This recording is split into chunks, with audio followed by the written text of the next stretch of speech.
2019 running of the Rally in the 100 Acre Wood would be the biggest race I've ever been to yet. With more racers, more fans, more speed, and more big names than ever before. 2019 would see the demise of Rally America and see all the major races switch over to the American Rally Association. The one good thing about switching over to ARA stickers is I finally had an excuse to replace my front window. If you've been watching my race videos, you know I got that crack that's been right in front of the camera just 2 years ago at my very first event at the Rally in the 100 Acre Wood 2017. Besides replacing stickers, I'd be more ready for this race than anyone before. So I'm here at the Boost Creep with Harvey. He's a legend in the Denver area for tuning cars, super reliable tunes, and really looking forward to see what he can do with this motor today. Harvey would get me switched over to a Cobb access port tuner, and we'd be making an additional 10% more power.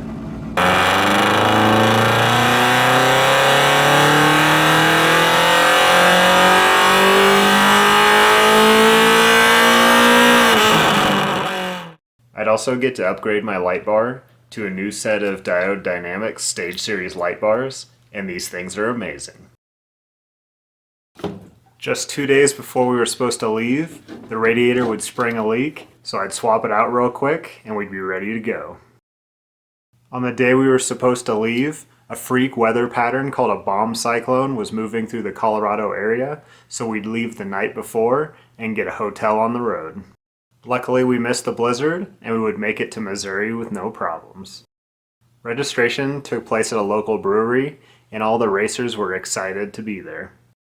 Once we got registered and got all the course material, Mike immediately got to work doing his co-driver thing. The next day, the crew would take the car to scrutineering, and it would pass its first ARA tech inspection with flying colors. While the car was getting inspected, we were out on recce, and it became quite the adventure. The very same storm that dumped several feet of snow in Colorado had been pounding Missouri as well. The rivers were flooded, and several trees fell across the stage roads. Some of the big trucks were able to make the river crossings, and eventually people would come and cut down the trees, but in the meantime, we found our way around. Friday was race day, and we'd start with the shakedown stage. Say something cool, dramatic, inspirational, and confident. I'm confident that we'll be able to start the shakedown stage. It's good confidence. Let's see. So 100 Acre Wood, this is our very first race 2 years ago.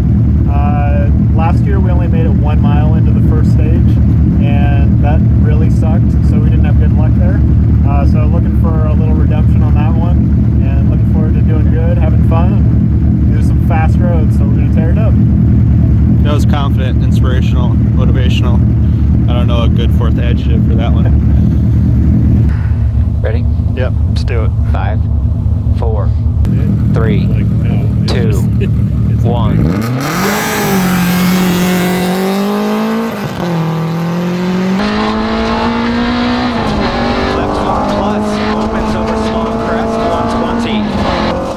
We'd start out very easy to get a feel for road conditions and make sure that we didn't damage the car. 100. Left 6 plus 100. One of the first things we knew we had to change was we had to move this yellow tracking box. ARA uses it for their live tracking system, but it was reflecting off the window and we could both see it heavily in our vision. We'd get it moved to the back window and it would be much better. Let's do it. Just go. Kings 250. Stone crest into left 6 plus over crest.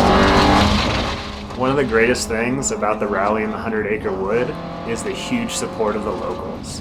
The shakedown stage pretty much went through their front yard, and they sat out and watched and had a good time. 50, left 5 plus over small. This straightaway was the fastest on the shakedown stage, and we'd be right near red line in 4th gear, and we'd hear just a little bit of popping that sounded like it might be from the engine. 50, 70, finish.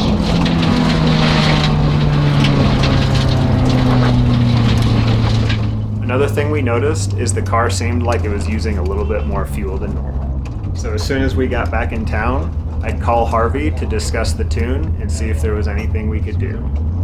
He thought it was possible that the car was running a little rich at lower altitude and that maybe the popping was just excess fuel getting into the exhaust system. He'd email me a slightly leaner tune, and with my access port, it would be super easy to load on the car.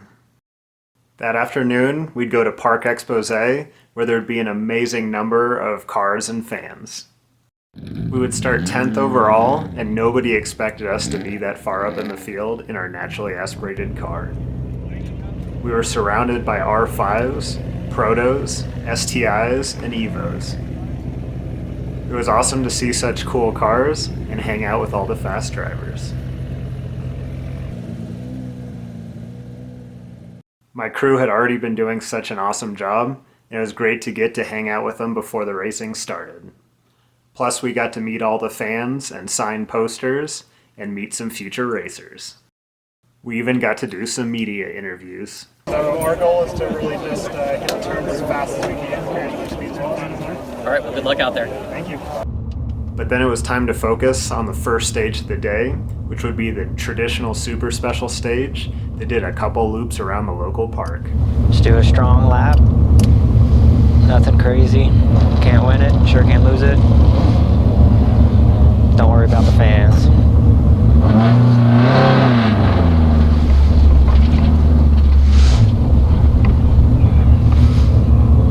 Three, two, one, go.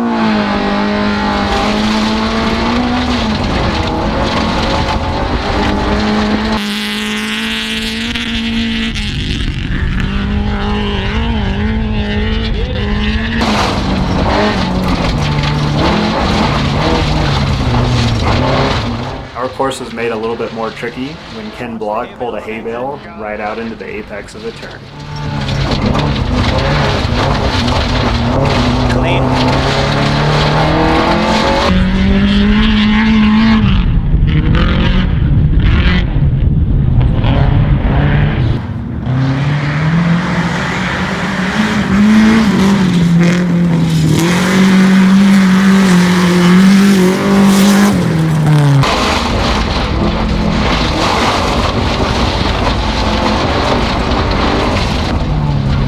Nicely done. Very strong.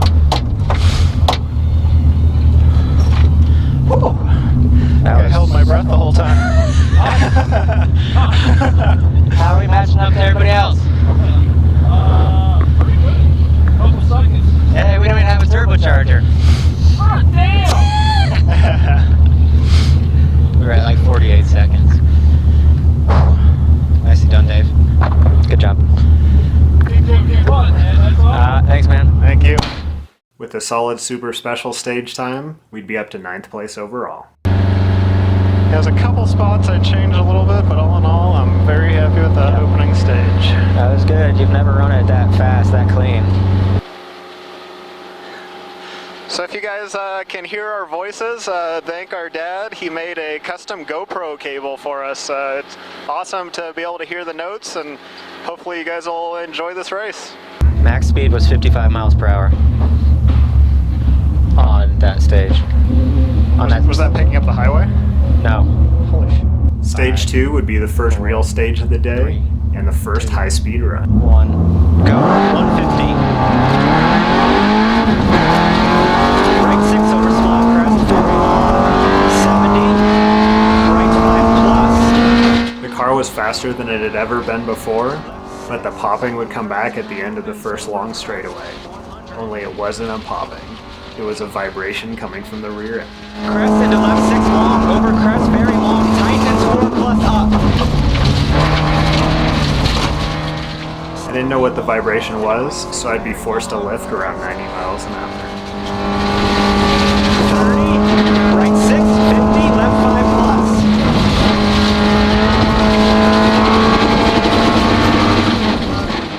luckily there were still plenty of slower turns, so we'd be able to tear it up.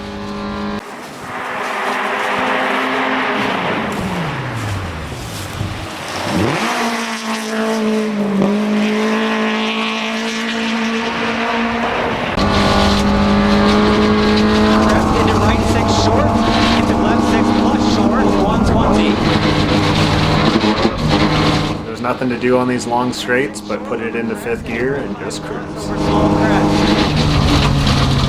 50. But then I'd have to switch from cruise mode and be ready to attack when the next turn came. 50, right 5 plus short. 150. 70, right 5 into finish. 150. Left 4 plus. 100, stop. What's that popping? Is that I thought it was the engine. I think it's a vibration problem. is it at high speeds or is it on throttle? What is it? High speeds and on the gas. It's basically making it so I'm lifting at close to 100.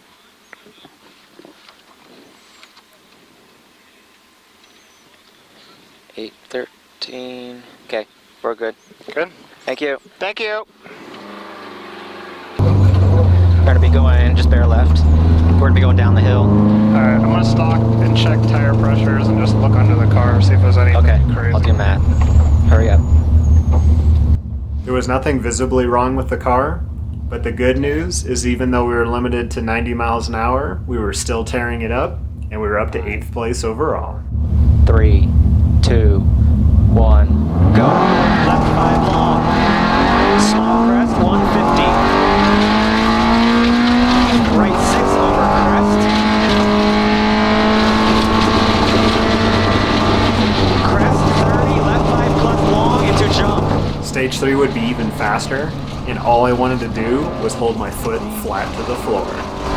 Small jump.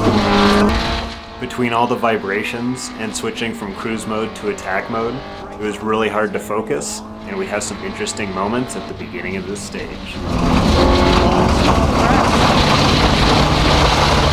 Over 57. Right 4 over crest. Right 4 plus. 100. Left 70. I'd quickly put it out of my mind, and we pushed to the finish. Over crest long. 100.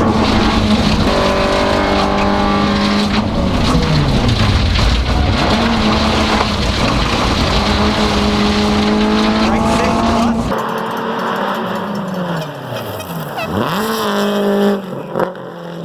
50. Right 5.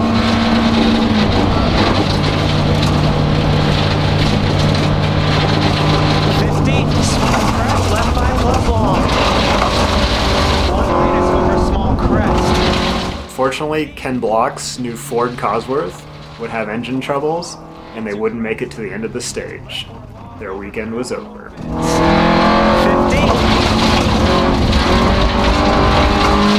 Right 6 over finish. 300. We are now up to 7th place overall. At the beginning of the stage, I got a little crazy because I was so distracted by that freaking Yeah, I got distracted too. It's about 90 miles per hour. We hit 100, but after that you kept it to about 90. That's, I mean, I don't know if it's going to tear the car apart or what, so that sucks because there would be some really cool linked, like, full throttle sections through there. Yeah, so just focus on the notes, focus on the road, do your best to Yeah, I got back in the groove. ignore that. It was affecting me too. Just gotta ignore it. Yeah. Nothing we can do about it right now. 3, 2, 1, go. 50. Right 5 plus short. 50. Left 5 tightens 4 long. 150. Right 4 into crest. 30. Left 4 plus. 250.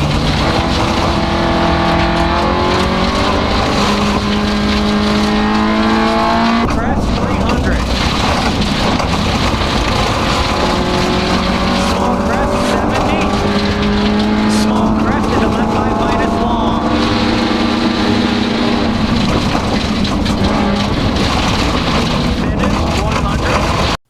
cars in front of us pulled this large rock right out into my racing line, and I was going too fast to safely avoid it.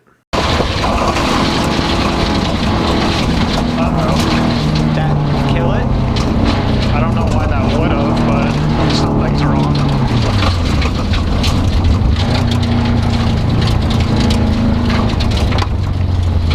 Smoking out the back or anything? We can try and do the reset. Yeah.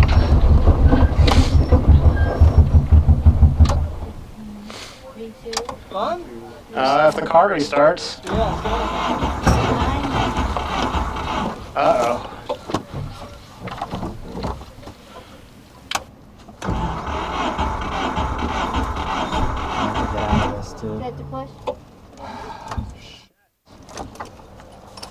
There's a big ass rock that we hit with the tire, and I must have knocked something loose. Want us to push you out of the way? If you can. Yeah. You be ready with the clock. Yeah, baby. Are you in gear? It's in neutral. There we go. Car coming. With all the issues I've had in the past, I learned that first we try resetting the computer, which obviously didn't work, and then I check every wire, connector, and sensor I could find, but nothing was jumping out at me. I'd have Mike turn the car over so I could listen for any mechanical issues.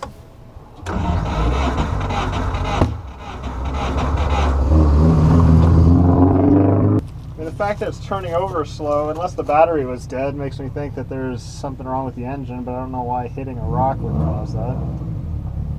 After watching car after car go by, we knew we were out of the race for the day, so it was time to call the crew. But I wasn't about to give up. While I was waiting for the crew, I dug into everything I could and eventually figured out that the engine timing was off. We pulled the car to a downhill section so that we could push it into the trailer and get back to the pits as quick as we could. Since we knew we had to get to the timing belt, the crew would jump right on draining the radiator and getting it out of the car. All right, what's happening with the car? Okay, we got the car back to the pits. The timing belt has skipped 3 teeth. Luckily, we got the guys from Ecotech here. They're pulling the engine apart, the whole front end, and hopefully we'll be able to fix it, and we'll be back on the road tomorrow. It's out of time. The guys from Ecotech were able to reset the timing amazingly quick, and while they were doing that, the crew was replacing the rear CVs just in case that was what was causing the vibration problem. We determined that at least one of the valves was bent and that we were missing compression on at least one of the cylinders. Rather than risk a valve breaking and totally destroying the engine, we decided to drop out of the race. But we weren't done yet. We wanted to get the motor to Ecotech as quick as possible so that we'd be ready for the next race. So we pulled it out by hand. Luckily, one of my crew lived up near Ecotech, so she offered to drop it off on her way home. Even though our bad luck at the rally in the 100-acre wood continued, I was really happy with what we were able to accomplish. In only 4 stages, we were up to 7th overall, and we were first in class by over half a minute. Plus, we got to take home some great memories.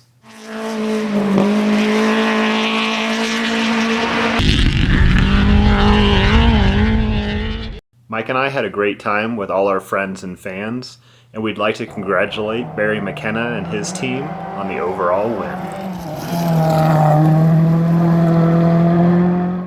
Thanks for watching, and if you enjoy watching these videos, make sure to hit the like and subscribe buttons, and stay tuned for the next episode. Hope to see you out at the races.